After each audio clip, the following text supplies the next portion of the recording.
আসসালামু আলাইকুম প্রিয় শিক্ষার্থী বন্ধুরা। আমরা এই চ্যাপ্টারের ৩ নম্বর ভিডিওতে আজকে আমরা প্রতিষ্ঠা রাজ্য সম্বন্ধে জানব।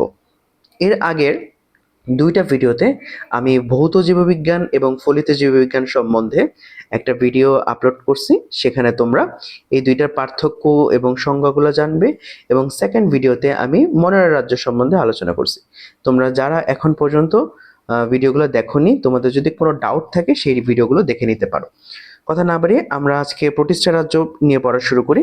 সর্বপ্রথম যে ইনফরমেশনটা তোমাদেরকে জানতে হবে প্রতিষ্ঠা নিয়ে, এরা কিন্তু হচ্ছে আমাদের ইউক্যারিওটা অর্থাৎ প্রকৃত কোষী। আমাদের যদি মনে থাকে, আমরা কিন্তু সুপার কিংডম 1 এর সাথে সুপার কিংডম 2 এর পার্থক্যটা করছেই হচ্ছে এই জিনিসটার বেসিসে, যে আমাদের সুপার কিংডম 1 ছিল হচ্ছে আদিকোষ, অর্থাৎ তাদের নিউক্লিয়াসটা সুগঠিত নয়, কিন্তু সুপার কিংডম 2টা হচ্ছে আমাদের প্রকৃত কোষ, অর্থাৎ তাদের নিউক্লিয়াসটা সুগঠিত। নিউক্লিয়াসটা সুগঠিত বলতে কি বোঝাচ্ছে?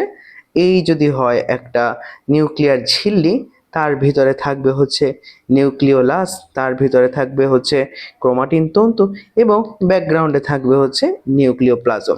এই 4টা উপাদানই যদি উপস্থিত থাকে, তখন আমরা সেই ক্রোমোজোমকে বলি, সেই নিউক্লিয়াসকে বলবো এটা একটা কি নিউক্লিয়াস? সুগঠিত নিউক্লিয়াস। যে কোনো একটা উপাদান যদি অনুপস্থিত থাকে, যেমন ধরে নিই এই জিনিসটা অনুপস্থিত, অর্থাৎ নিউক্লিয়ার ঝিল্লিটা অনুপস্থিত, তাইলেই কিন্তু আর সুগঠিত নিউক্লিয়াস হবে না, তখন হয়ে যাবে সেটা আদি নিউক্লিয়াস বিশিষ্ট। তো এরা কিন্তু আমাদের এই ইউক্যারিওটা যারা আছে, অর্থাৎ প্রোটিস্টা, এরপরে আছে আমাদের ফানজাই, এরপরে প্লান্টি এবং এনিমেলিয়া, এরা সবাই কিন্তু সুগঠিত নিউক্লিয়াস বিশিষ্ট এককোষী বা বহুকোষী জীব। এর মধ্যে আমাদের এই প্রোটিস্টা রাজ্যটার মধ্যে শুধুমাত্র এককোষী বা বহুকোষী অবস্থা আছে, বাকিরা মোটামুটি সবাই বহুকোষী। এরা এককভাবে বা কলোনি আকারে দলবদ্ধভাবে বাস করে। তো আমরা মূলত প্রোটিস্টাতে চলে যাই, প্রোটিস্টার বৈশিষ্ট্যগুলো পড়ি। তো প্রোটিস্টার জন্য বৈশিষ্ট্যগুলো আমাদের আসে গ বা ঘ এর জন্য আসতে পারে। সেক্ষেত্রে আমি তোমাদের মনের ভিডিওটার মধ্যে এই 6টা পয়েন্টের কথা বলছিলাম, যে 6টা পয়েন্ট তোমাদেরকে অবশ্যই প্রত্যেকটা রাজ্য থেকে জানতে হবে। তার মধ্যে 1 নাম্বার পয়েন্টটা হতে হবে হচ্ছে নিউক্লিয়াসের গঠন সম্পর্কিত। তো আমরা যদি এইভাবেই চিন্তা করি, তাহলে আমাদের এই লাইনটা হবে হচ্ছে প্রথম বৈশিষ্ট্যর মধ্যে, আমাদের যে হচ্ছে সুগঠিত নিউক্লিয়াস বিশিষ্ট এবং কোষে ক্রোমাটিন বস্তু নিউক্লিয়ার পর্দা দ্বারা পরিবৃত থাকে। এটা হবে হচ্ছে আমাদের 1 নাম্বার বৈশিষ্ট্য। একটু আমি মাত্রই এক্সপ্লেন করলাম যে আমাদের কোষের মধ্যে ক্রোমাটিন তন্তু এবং সেটা নিউক্লিয়ার পর্দা দিয়ে পরিবৃত থাকে। আমরা সেকেন্ড পয়েন্টের কথা বলছিলাম, কোষ সংখ্যা ও কোষ ঘটিত অন্য কোনো তথ্য। আমাদের একদম ফার্স্টের দিকে যে কথাটা লেখা আছে, এরা এককোষী বা বহুকোষী, একক বা কলোনিয়াল বা ফিলামেন্টাস, এটা হবে হচ্ছে আমাদের দ্বিতীয় পয়েন্ট। এটাকে আমরা দ্বিতীয় পয়েন্ট হিসেবে লিখতে পারি। আমরা যদি ডেসক্রাইব করি, এরা হবে হচ্ছে এককোষী অথবা বহুকোষী। আমরা যদি হচ্ছে দুই একটা মনের রাজ্যের প্রাণীদের ছবি দেখি, তখন দেখবা এখানে macro algae, diatom, paramecium, dinoflagellate, euglena, amoeba, slime mould, বিভিন্ন জীব তোমরা দেখতে পাচ্ছ। তার মধ্যে এই যে ম্যাক্রো অ্যালগি, এটা হচ্ছে কিন্তু একটা মাল্টিসেলুলার অথবা বহুকোষী। কিন্তু আবার দেখো ডায়াটম, তারপর প্যারামেসিয়াম এবং হচ্ছে এমিবা, এরা কিন্তু আবার হচ্ছে এককোষী।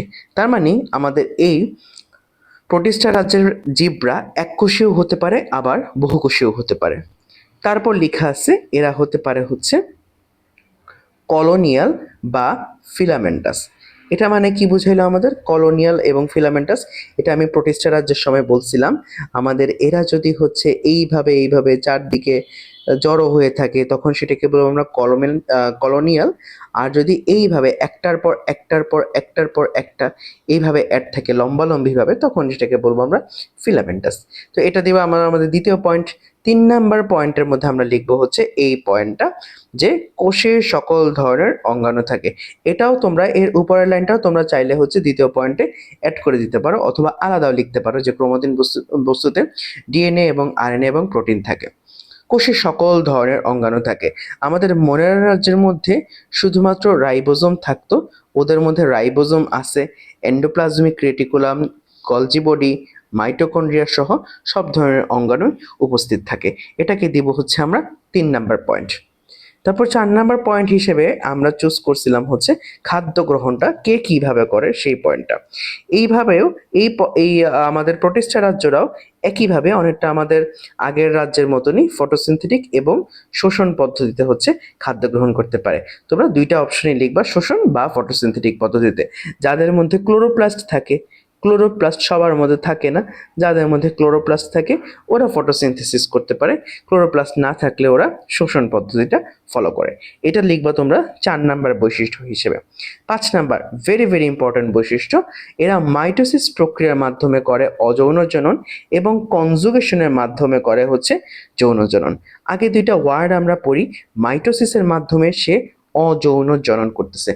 অযৌন জনন মানে তোমরা বুঝতেই পারতেছো, যেখানে শুক্রাণু এবং ডিম্বাণুর মিলন হবে না, গ্যামেটের মিলন, শুধুমাত্র যেখানে গ্যামেটের মিলন হবে সেই মিলনটা হবে হচ্ছে যৌন জনন। এছাড়া অন্য যে কোনো ধরনের জনন হচ্ছে অযৌন জনন।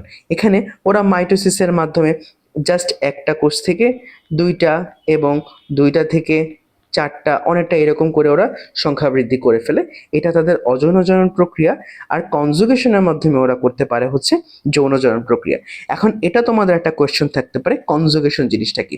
ভালো করে এই লাইনটা পড়ো, এখান থেকে কনজুগেশনের সংজ্ঞাও কিন্তু আসতে পারে।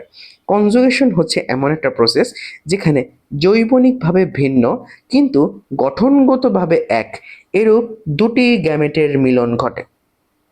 আবার লাইনটা পড়ো, কি লিখছে? জৈবনিকভাবে ভিন্ন কিন্তু গঠনগতভাবে এক এরূপ 2টি গ্যামেটের মিলনের মাধ্যমে ঘটে যে যৌন প্রজনন, সেটাকে বলা হয় হচ্ছে কনজুগেশন। আমি তোমাদেরকে একটা ছবি দেখাচ্ছি, এতে করে তোমাদের জিনিসটা ক্লিয়ার হয়ে যাবে। এই ছবিটার দিকে তাকাও এবং এখানে দেখো 2টা ব্যাকটেরিয়াকে আলাদা করে দেখানো হচ্ছে, একটা ডোনর এবং আরেকটা রিসিপেন্ট, এবং এদের দুজনকে কিন্তু দূর থেকে দেখতে একই রকম শেপের মনে হচ্ছে এবং তাদের মধ্যে কিছু একটার আদান প্রদান ঘটতেছে। এই যে জিনিসটা আদান প্রদান ঘটতেছে এটাকে বলা হয় হচ্ছে কনজুগেশন। এখানে আসলে ব্যাকটেরিয়া দেখানো হয়েছে, বাট ব্যাকটেরিয়া ছাড়া আমাদের এই প্রোটিস্টা রাজ্যে যারা আছে তাদের মধ্যেও এই কনজুগেশনটা হওয়া পসিবল। তো আসলে খেয়াল করে দেখো কিছু একটা তাদের মধ্যে আদান প্রদান হচ্ছে, এই যে জিনিসটা, এই প্রসেসটার নাম হচ্ছে কনজুগেশন। যেখানে ওদের 2টা কিন্তু সম্পূর্ণ 2টা জীবদেহ, ডোনর একটা জীবদেহ, এটা একটা জীবদেহ এবং রিসিপেন্ট কিন্তু আরেকটা জীবদেহ, কিন্তু তারা গঠনগতভাবে কিন্তু 2জন দেখতে সেম। তো এরকম যারা গঠনগতভাবে এক কিন্তু জৈবনিকভাবে ভিন্ন, তাদের মধ্যে হচ্ছে যদি মিলন ঘটে সেটাকে বলা হয় হচ্ছে কনজুগেশন। তো এই প্রসেসের মাধ্যমে আমাদের প্রোটিস্টারা যৌন প্রজনন ঘটায় এবং মাইটোসিসের মাধ্যমে ওরা ঘটায় হচ্ছে অযৌন প্রজনন। এদের মধ্যে কোনো প্রকার ভ্রূণ ঘটিত হয় না। আমাদের মানুষের যখন প্রজনন হয় সেখানে তোমরা পড়বা যে এইরকম বা এইরকম একটা স্টেজ দেখবা, এই যে জিনিসটা দেখতেছো তোমরা, এগুলাকে আমরা বলি হচ্ছে ভ্রূণ। তো এইরকম যে ভ্রূণ বা এমব্রায়ো, এই এমব্রায়ো জিনিসটা কিন্তু ওদের ক্ষেত্রে গঠিত হয় না। এটাও তোমরা চাইলে একটা এক্সট্রা পয়েন্ট হিসেবে লিখতে পারো। এছাড়া যদি না লিখো, এই কনজুগেশনের মাধ্যমে এবং মাইটোসিসের মাধ্যমে হয় হচ্ছে যৌন জনন, এটাকে লিখবা 5 নাম্বার পয়েন্ট। এবং লাস্টলি উদাহরণের মধ্যে আমাদের অ্যামিবা, প্যারামেসিয়াম এবং এককোষীয় বহুকোষী শৈবাল, এটাকে দিবা তোমরা 6 নাম্বার পয়েন্ট হিসেবে। তাহলে আমাদের এই যে 6টা পয়েন্ট ছিল, এই 6টা পয়েন্ট আমরা প্রতিষ্ঠা রাজ্য থেকে পড়ে ফেললাম। এই হচ্ছে আমাদের প্রতিষ্ঠা রাজ্য সম্পর্কিত বর্ণনা। আশা করি তোমরা বুঝতে পারছো। নেক্সট ভিডিওতে আলোচনা করব হচ্ছে আমাদের ফানজাই রাজ্য সম্বন্ধে। আজকে এতটুকুই, আল্লাহ হাফেজ।